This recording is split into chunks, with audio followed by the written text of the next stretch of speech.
dentro de las posibles soluciones, yo creo que yo apuntaría también la principal, es que el ciudadano tiene que ser mucho más exigente.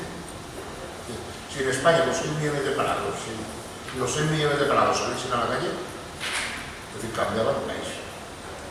¿Verdad?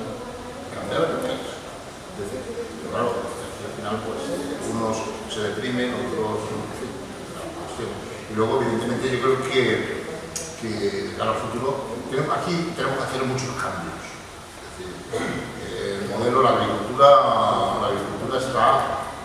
necesita un cambio. El sistema de la agricultura que está basado hoy en día, la agricultura le llaman la petroagricultura. Estamos soportando toda la subida del precio del petróleo en la agricultura, lo están soportando hay que hacer cambios, hay que volver a otro tipo de mercados, hay que hacer grupos de consumo, y ahí hay oportunidades para tirar adelante.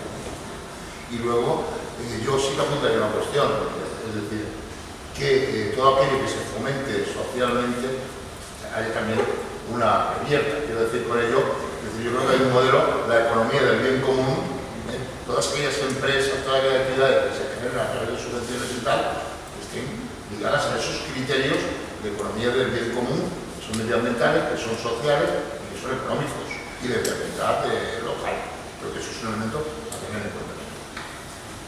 Perdona, però no tenim més temps i tenim que acabar ja, però de totes formes us recordo que podem continuar parlant d'aquest tema en les redes socials del Xema i el debat.